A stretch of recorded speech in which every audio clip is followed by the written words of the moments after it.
Bendito es el Eterno que nos ha dado la Torah de verdad. Aprovechando el contexto de Pesach, fiesta que estamos concluyendo hoy, precisamente, la clase va a partir del contenido de la parashá que aparece en Shemot y que nos habla de todo lo que pasó en Pesach, en la primera redención, y que hemos venido recordando durante toda esta semana. Y voy a aprovechar el contexto de esta clase para responder a un correo que recibí hace un tiempo atrás. Creo que fue una señora de México que me escribió. En el texto ella decía, en el email, ella decía que si orar en el nombre de Yeshua no era una violación del mandamiento que dice: no tendrás dioses ajenos delante de mí.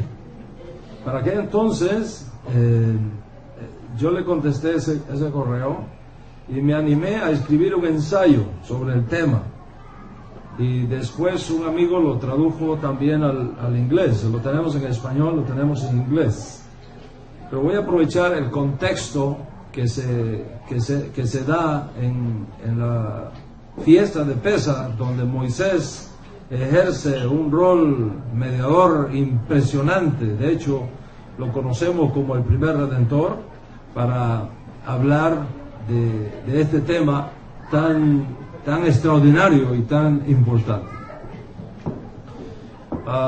80 años de edad tenía Moshe cuando recibió esa encomienda en su vida de ir a rescatar al pueblo judío que estaba en las terribles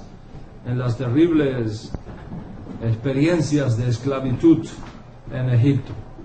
Él fue obediente, confronta al faraón, hace las señales que el Eterno le había otorgado, y percibe cómo el corazón del faraón se endurece más cada vez ante la evidente demostración del poder del Dios de los hebreos.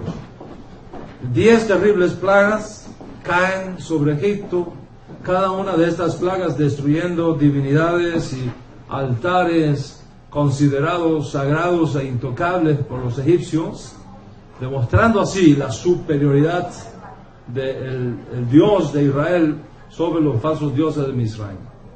Constantemente Moshe Rabenu repite al faraón el mismo mensaje: deja ir a mi pueblo para que me sirva, deja ir a mi pueblo para que me sirva.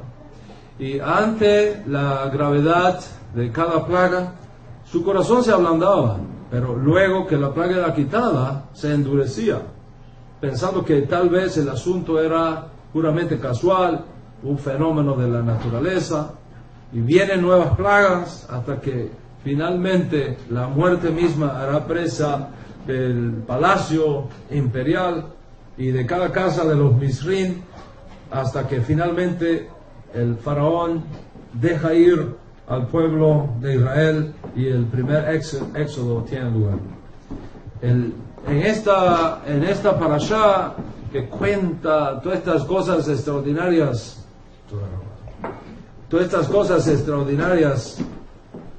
que deja ir al pueblo de Israel y el primer éxodo tiene lugar. En esta parashá que cuenta todas estas cosas extraordinarias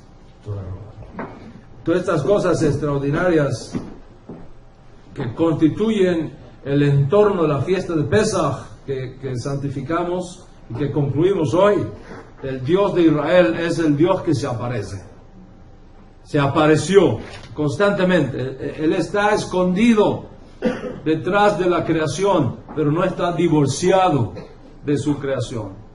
Está escondido de nosotros, no lo vemos, pero no está divorciado de nosotros. Porque el que hizo el ojo ve, el que hizo el oído escucha, El que hizo las manos del hombre actúa. El que hizo las piernas del ser humano se mueve. La pregunta es, ¿cómo es que aparece Dios? ¿Cómo es que se revela Dios? ¿Cómo es que habla Dios? Dios no se aparece en persona, porque Él es el invisible, que ningún hombre ha visto ni puede ver. Pero ¿cómo lo hace Dios?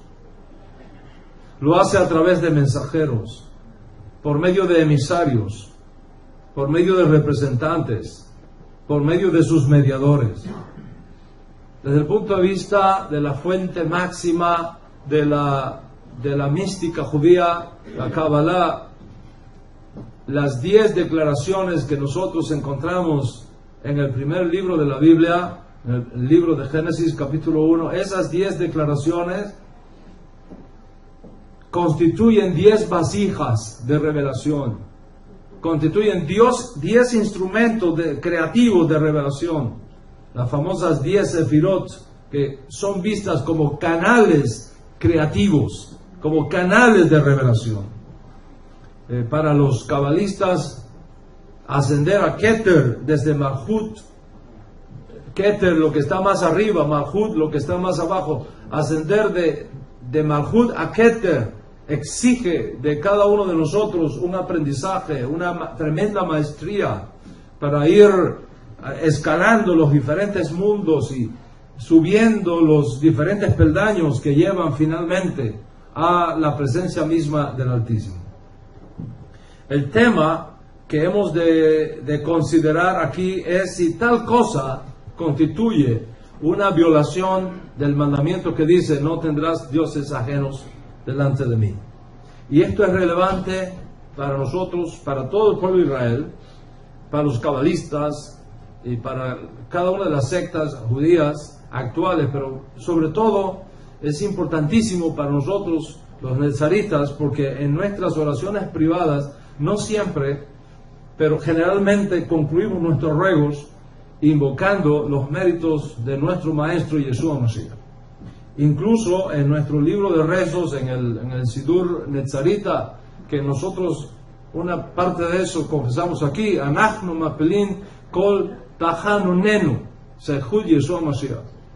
Ofrecemos nuestras plegarias, Tahanunenu, nuestras plegarias, Sehud, por los méritos de Yeshua HaMashiach. Y después unimos nuestra alma al alma de nuestro justo Mashiach para recibir los méritos del Tzadik de Israel y contar así con la frescura de su Kedushá para subir a los atrios de la casa del Eterno en los ámbitos superiores. Es esto que decimos y confesamos una violación del mandamiento que dice: no tendrás dioses ajenos delante de mí, o tenemos en qué apoyarnos. ¿Por qué invocamos los méritos de Yeshua para acercarnos a los ámbitos superiores, a la casa del Eterno, a la presencia del Santo de los Santos, Hakadosh Baruch Hu Baruch Shemo?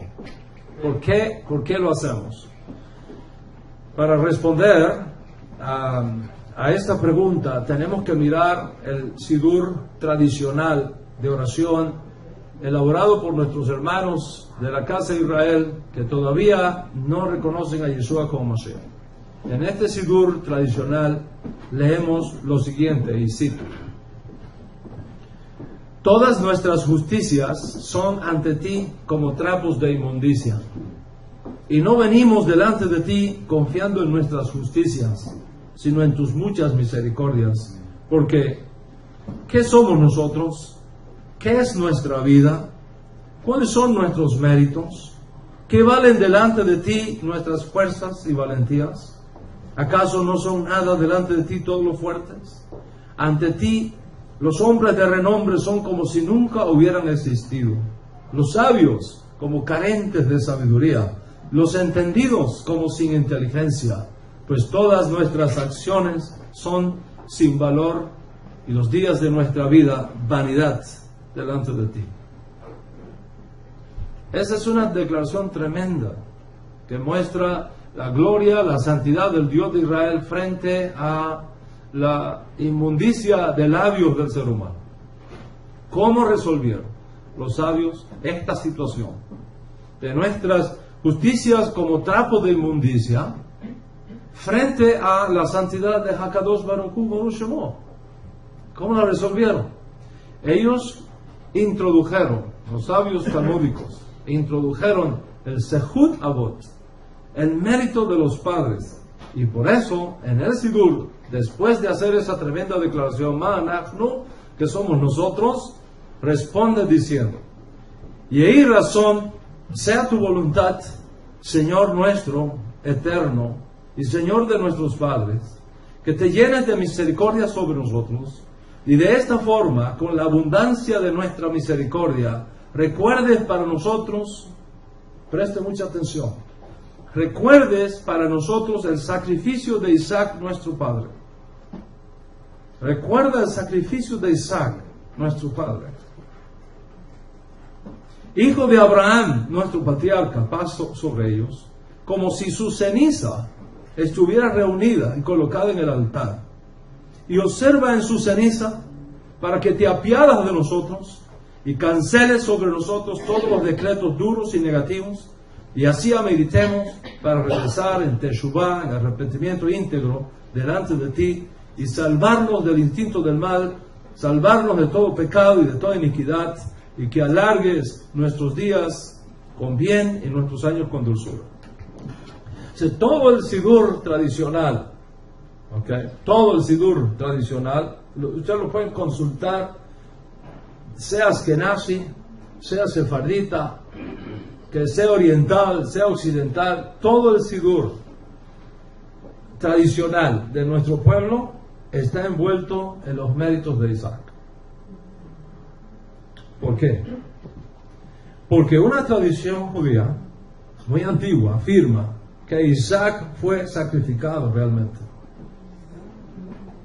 Es una tradición que Isaac fue sacrificado realmente y convertido en ceniza, en una ofrenda de holocausto. Y que después, cuando Abraham vio las cenizas, ocurrió un tremendo milagro. Dios resucitó a Isaac, lo levantó de entre los muertos.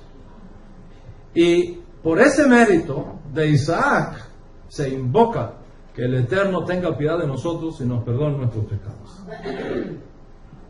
Sobre esa base se constituye todo el sistema de plegarias y rezos en la sinagoga tradicional. Nosotros sabemos que Isaac no murió, y lo sabemos por nuestros libros, lo sabemos por el testimonio de la Torá, que Isaac no llegó a ser sacrificado sobre el altar. Pero no fue ese el caso con nuestro Santo Maestro Yeshua el Mesías. Él sí fue sacrificado, él sí murió y resucitó. Fue resucitado por Dios mismo, conforme a las Escrituras. Y debido a esto, nosotros procuramos acercarnos a Dios, no confiando en nuestras propias justicias, que no las tenemos, no confiando en las cenizas de Isaac, porque no murió realmente, sino que lo hacemos cubierto con los méritos, la santidad y la justicia de nuestro Santo Maestro Yeshua Mashiach.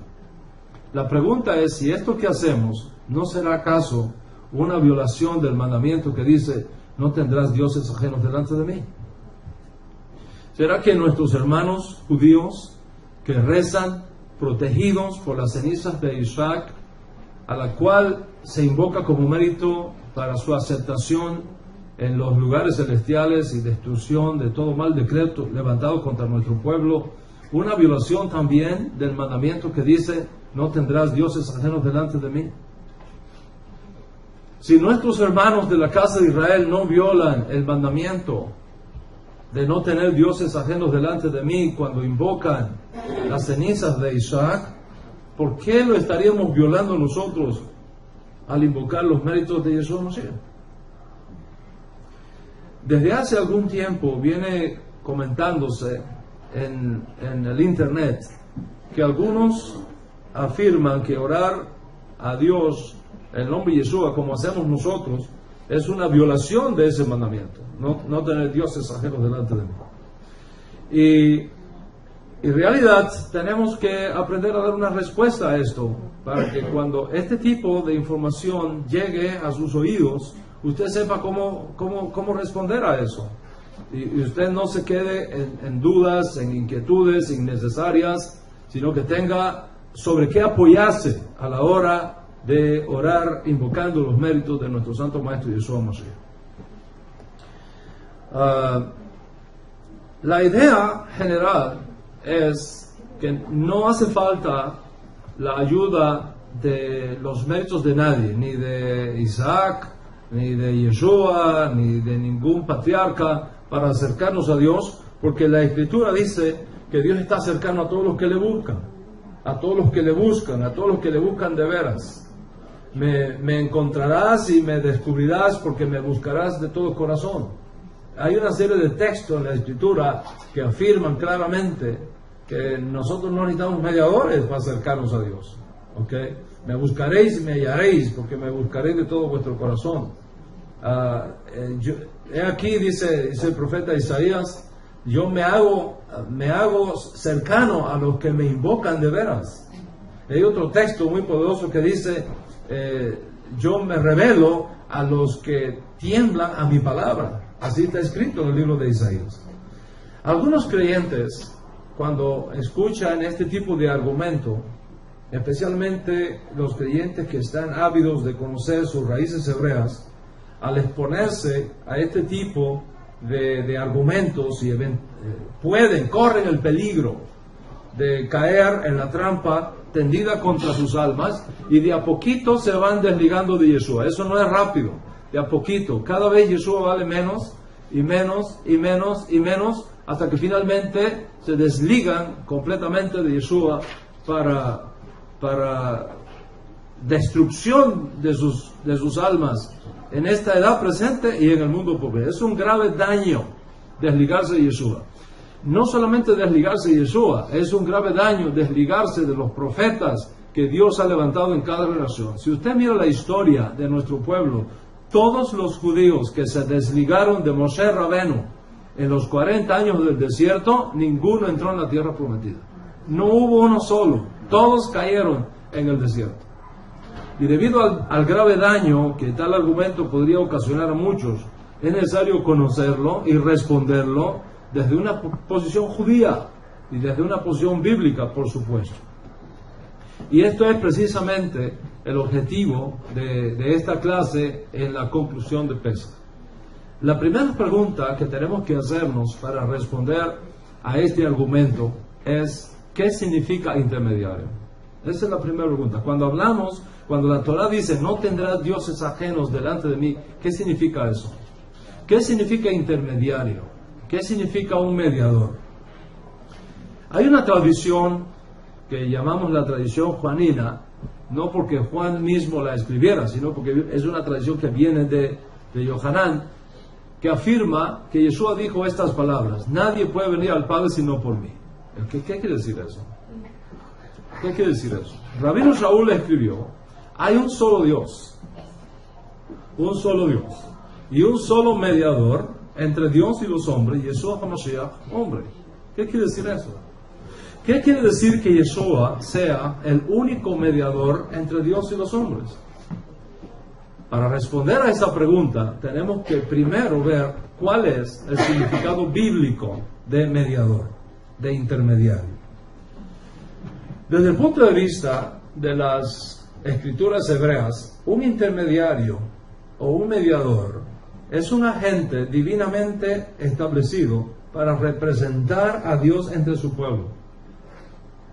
Un agente divinamente establecido para representar a Dios entre su pueblo y, por supuesto, entre su pueblo y él. Esa es la definición más básica. La palabra hebrea que mejor describe esa función es la palabra malach, de donde viene malachim, ¿ok? También viene malachá, que quiere decir trabajo, el servicio que se hace a una obra ordenada por Dios. Quiere decir, cuando Dios quiere intervenir en los asuntos humanos, lo hace siempre a través de agentes divinamente asignados. Ninguna persona Ningún conjunto de personas puede venir delante de la presencia de Dios sin un agente establecido por Dios mismo a su favor. Por ejemplo, cuando el Eterno nos dio la Torá, lo hizo bajo claras y firmes medidas de seguridad. Tremendas medidas de seguridad. Solamente Aarón y sus hijos, los Kohanim, los sacerdotes, podían entrar en el lugar santo para ofrecer sacrificios a Dios. Shemot capítulo 19, a partir del verso 22, documenta lo siguiente: hasta los sacerdotes que se acercan a mí deben consagrarse. Hasta los sacerdotes. Hasta los sacerdotes que se acercan a mí deben consagrarse. De lo contrario, yo arremeteré contra ellos. Moisés le dijo al Señor: el pueblo no puede subir al monte Sinaí, pues tú mismo nos has advertido: pon un cerco alrededor del monte y conságralo. El Señor le respondió: baja y dile a Aarón que suba contigo, pero ni los sacerdotes ni el pueblo deben intentar subir a donde yo estoy, pues de lo contrario arremeteré contra ellos. Como es evidente, el pueblo no podía acercarse a donde estaba Dios. Dios mismo había puesto un cerco de protección alrededor del monte. Ni siquiera los sacerdotes podían hacerlo en esta ocasión. Solamente 2 personas fueron autorizadas por Dios para accesar a la presencia del Eterno. ¿Quiénes fueron esas 2 personas? Moshe Rabbeinu y Aarón HaKohen. Moisés y Aarón. ¿Y qué función realizaron allí Moisés y Aarón? Función de mediadores, representantes del pueblo. Shemot capítulo 24, verso 1 documenta: también le dijo el Señor a Moisés: sube al monte a verme, junto con Aarón, Nadab y Abiú, y 70 de los ancianos de Israel. Ellos podrán arrodillarse a cierta distancia, pero solo tú, Moisés, podrás acercarte a mí. Solo tú podrás acercarte a mí. Moisés, el resto del pueblo no deberá acercarse ni subir contigo. Moisés fue y refirió al pueblo todas las palabras y disposiciones del Señor, y ellos respondieron a una voz: haremos todo lo que el Señor ha dicho. ¿Quién era el único que podía acercarse a la presencia del Eterno? Moisés. Solamente Moisés. Observa entonces cómo Moisés, el primer redentor, ejerce una función mediadora. Dios habla con él, Moisés habla con el pueblo habla con Moisés, y Moisés le lleva a Dios las palabras que dijo el pueblo. Si un mediador, desde el punto de vista de la Torá, es alguien que tiene suficiente mérito para acercarse a Dios y representar al pueblo ante Dios, y al mismo tiempo hablar a Dios a favor del pueblo, para que Dios acepte al pueblo. Por ejemplo, una vez que el tabernáculo de reunión es establecido, se dieron reglas para el uso del mismo. En relación al lugar santísimo, solamente el Kohen Gadol, el sumo sacerdote, podía acercarse a Dios y ofrecer allí sacrificios a favor de toda la nación. Nadie que no fuera sumo sacerdote podía cruzar la línea del lugar santo. Ni siquiera los Kohanim, mucho menos los Levín, mucho menos los Israelín, no podían acercarse. Dice la Torá, Levítico 16, el Señor le habló a Moisés después de la muerte de los 2 hijos de Aarón, quienes murieron al acercarse imprudentemente al Señor. Le dijo el Señor a Moisés: dile a tu hermano Aarón que no entre a cualquier hora en la parte del santuario que está detrás de la cortina, es decir, delante del propiciatorio que está sobre el arca, no sea que muera cuando yo aparezca en la nube por encima del propiciatorio. Cualquier judío que tuviera la osadía de acercarse al lugar santo o al lugar santísimo por sí solo, sería cortado de Israel. De hecho, el propio texto menciona la triste experiencia que sufrieron 2 hijos de Aarón, Nadab y Abiú, por pretender acercarse a la presencia de Dios sin reunir los requisitos establecidos por la Torá para hacerlo. Y para el día de expiación, en Yom Kippurim, El pueblo dependía exclusivamente de la mediación del Cohen Gadol, del sumo sacerdote, para poder recibir perdón de sus pecados. Por tanto, Rabotai, cuando nosotros hablamos de un mediador o un intermediario, tenemos que entenderlo dentro del judaísmo, no fuera del judaísmo. Cuando el maestro dijo lo que dijo y cuando el Rashtá indica que Yeshua es el mediador entre Dios y los hombres, tenemos que buscar entender esas palabras dentro de un contexto judío, no fuera de un contexto judío. Los que levantan la objeción contra el oficio profético de nuestro maestro, pareciera que colocan a Yeshua en una especie de como si fuera un secretario. Lo ponen ahí en la puerta como un secretario a la entrada de una oficina para dejar entrar a ver al jefe solo el que tenga una cita o solo al que él quiera dejar pasar. Eso no es para nada el concepto judío de Malach.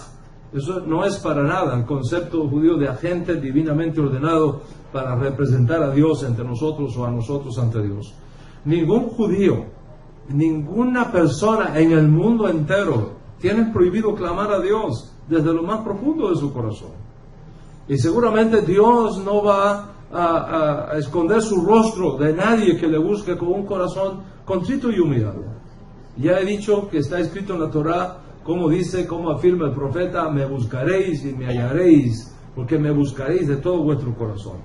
Por otro lado, está prohibido en la Torá ir a un malaj, sea un profeta o un ángel de Dios, o sea Yeshua mismo, el Mesías, y orarle y pedirle a ese malaj o pedirle a Yeshua como si fuera Dios, porque tal cosa sí sería una violación del mandamiento que prohíbe tener dioses ajenos delante de mí. Pero ese no es el concepto judío de mediador, ese no es el concepto judío de intermediario. Incluso el propio Yeshua prohíbe rezarle a otro que no sea Dios. Entonces tenemos que hacer un esfuerzo por interpretar las palabras de Yeshua y de los rabinos antiguos, no con nuestra mentalidad del siglo XXI, sino dentro de un contexto judío específico, como lo es el Tanaj y como lo es el judaísmo del Segundo Templo. Para los días de Yeshua, y aquí está el contexto que nosotros necesitamos conocer, para los días de Yeshua, los rabinos habían enseñado que con la desaparición del último profeta, Malaquí o Malaquías, la presencia divina se había apartado de Israel. Y con la destrucción del Segundo Templo, los rabinos enseñaron que las puertas del cielo habían sido cerradas para nuestro pueblo. Hay un tratado talmúdico que se llama Baba Batra, que trata profundamente acerca de las implicaciones que tuvo la destrucción del Segundo Templo en el contexto del tema que estamos hablando aquí. Entonces, si fue creído que la presencia divina se había retirado de Israel con la partida del último profeta, en este caso Malaquías, y que ya la presencia divina no estaba en Israel, máxime con la destrucción del Segundo Templo, ¿cuál es la función entonces de un mediador según la Torá? Lo que un mediador hace es abrirnos esa puerta de nuevo. Abrirnos esa puerta de nuevo. Y ese es el mensaje de Yeshua. Que aunque los profetas hayan pasado y aunque el templo esté destruido, por sus méritos, el acceso a la presencia divina está disponible para todo creyente que invoque sus méritos en ese proceso. Dios, según la Torá, está airado con el hombre. Eso es una verdad bíblica. El Salmo 7:11 dice: Dios está airado con los impíos todos los días. Dios está airado con los impíos todos los días. Que Yeshua sea el mediador significa que por sus méritos Dios está dispuesto a recibirte, Dios está dispuesto a perdonarte y Dios está dispuesto a aceptarte como un hijo. Que Yeshua sea mediador no significa que tengamos que orarle a Él o que tengamos que pedirle a Él directamente, sino que ahora por sus méritos y por su justicia el camino al Padre está abierto para nosotros. Como dije, Yeshua mismo nos instruye que ninguna oración puede ser dirigida a otro que no sea Dios. Todo lo que pidieres al Padre. Cuando ustedes vayan a orar, digan: nuestro Padre que estás en los cielos. Es más, un Yehudí se acercó a Yeshua y le dijo, Maestro bueno, ¿qué tengo que hacer para heredar la vida eterna? Y Yeshua le dijo, ¿por qué me llamas bueno? Solamente Hashem es bueno. Amén. Así que el hecho de que Yeshua sea el único mediador significa que solamente Él nos puede abrir la puerta de entrada al lugar santísimo en los lugares celestiales. Y por eso está escrito en nuestros libros, acerquémonos confiadamente al trono de la gracia y hallemos gracia para el oportuno socorro. Así está escrito. Que Yeshua sea mediador significa que el camino está abierto para que tú y yo podamos disfrutar de un acercamiento personal a Dios de forma directa y de forma confiable.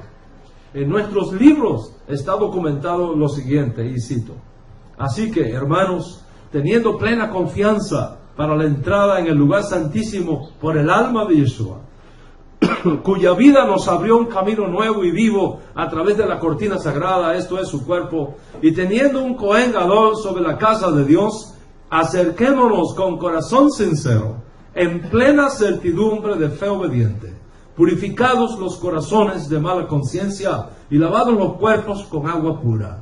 Mantengamos sin titubear la confesión de nuestra esperanza, porque fiel es el que lo prometió. Un mediador, Rabotai, un agente divinamente ordenado, significa alguien puesto por Dios para ayudarnos, alguien puesto por Dios para asistirnos, para elevarnos espiritualmente, alguien puesto por Dios para inspirarnos a orar a Dios, para ayudarnos a encontrar el camino correcto en el servicio a Dios. Un mediador no es alguien que reemplaza a Dios.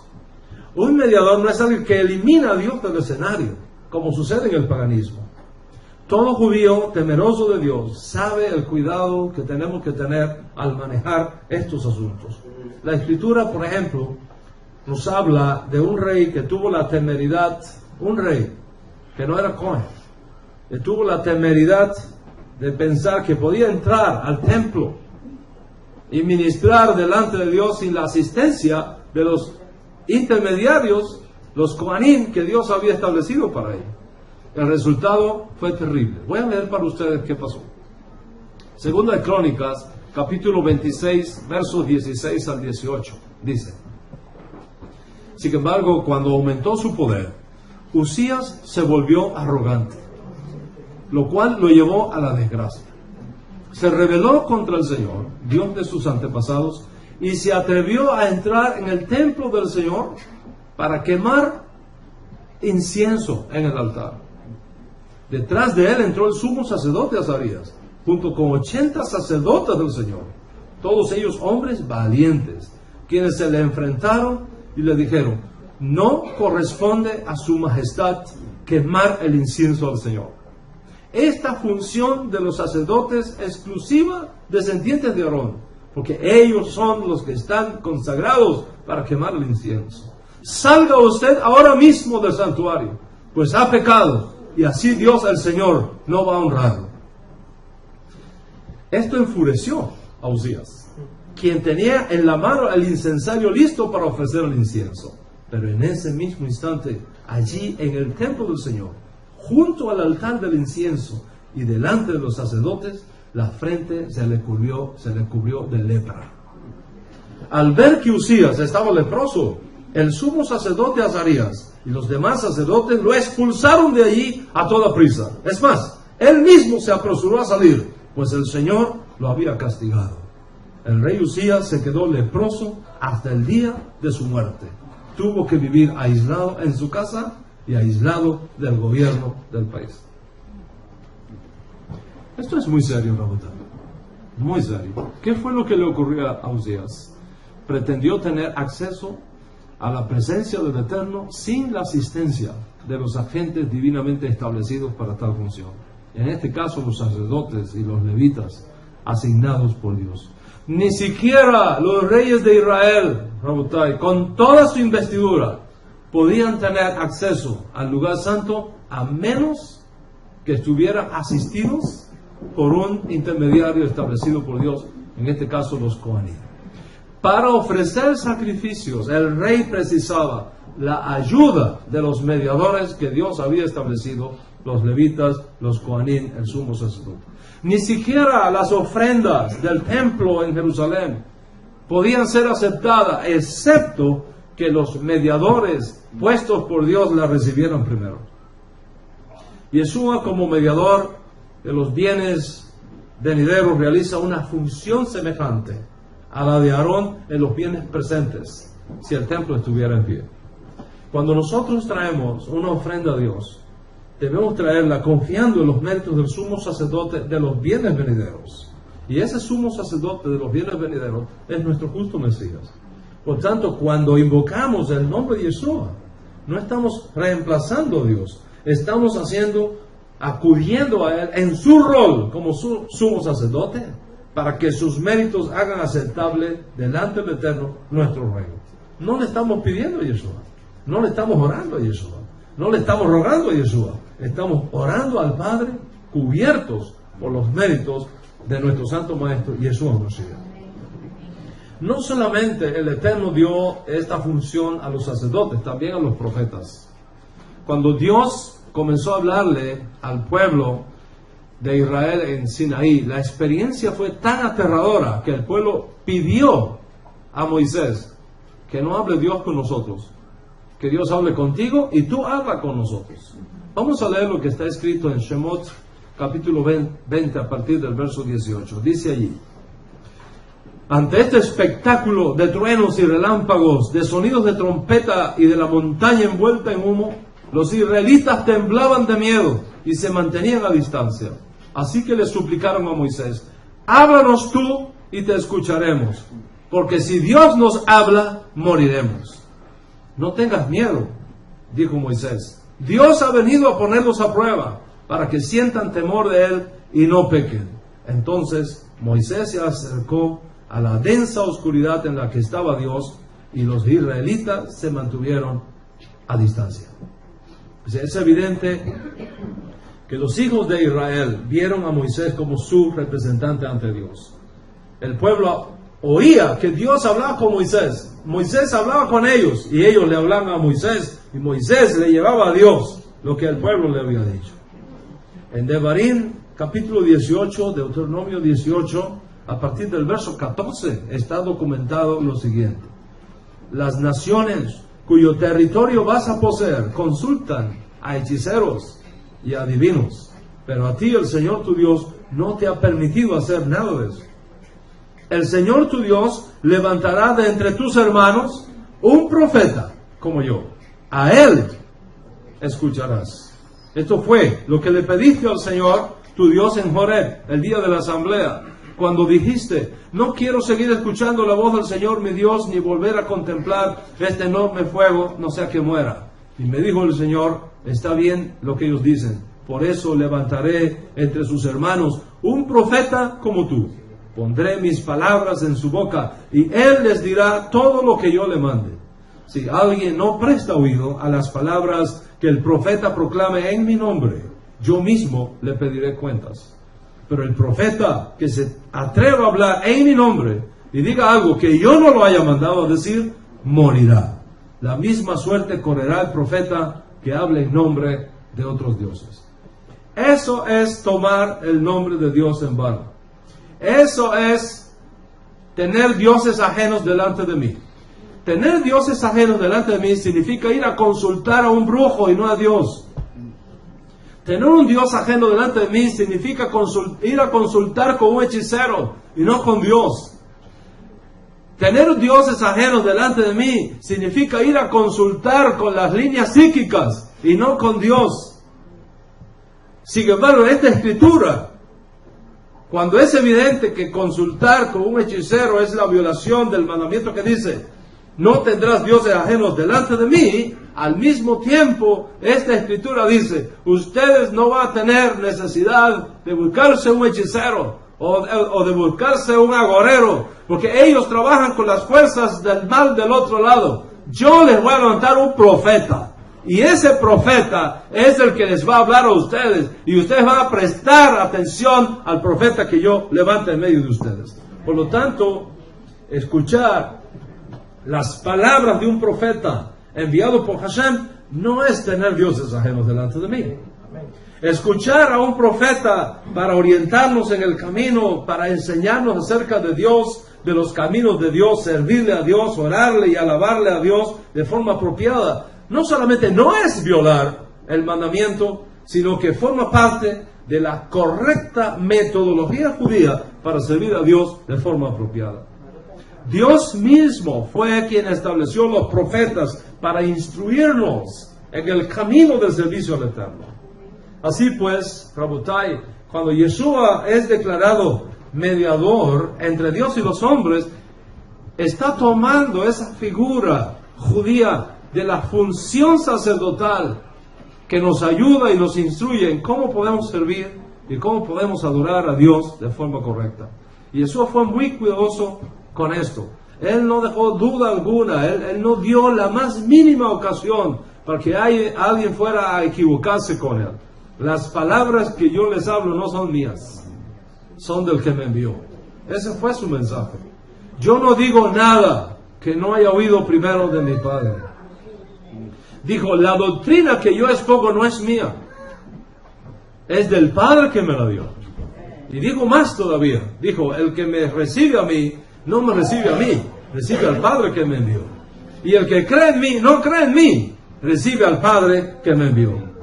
Por lo tanto, Rabotai, cuando nosotros decimos que Yeshua es mediador entre Dios y los hombres, estamos destacando esa función profética que Moisés tuvo. Estamos destacando esa función profética que los sacerdotes tuvieron y que el propio Moisés afirma que tendríamos con la aparición precisamente del Mesías, el profeta aludido en esa profecía, que yo levantaré un profeta de entre tus hermanos, a él oiréis. ¿Quién ejerce hoy día esta función en el judaísmo? ¿Quién ejerce hoy día esta función en el judaísmo? ¿Los rabinos? Los rabinos son los que ejercen esa función por excelencia. El rabino es el líder generacional de una comunidad. El rabino es el que interpreta la Torah al pueblo. El rabino es el que instruye al pueblo en los caminos de Hashem. Es el que muestra a los hijos de Israel cómo conducirse de forma apropiada según los mandamientos.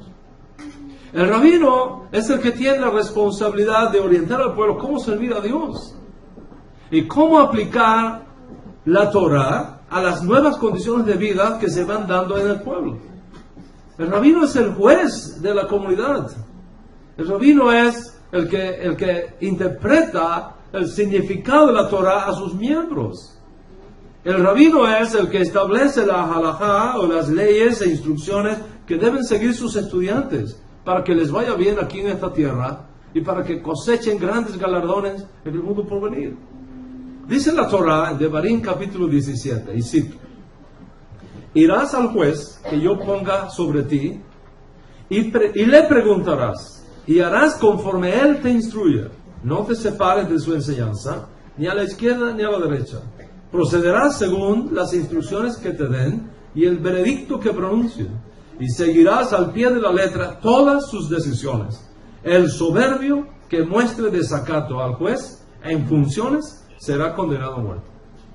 El soberbio que muestre desacato, desobediencia al juez en funciones será condenado a muerte. Claro, el sentido pashat, el sentido básico, gramatical, histórico de esta instrucción opera a nivel nacional de Israel para conducir los asuntos de la nación.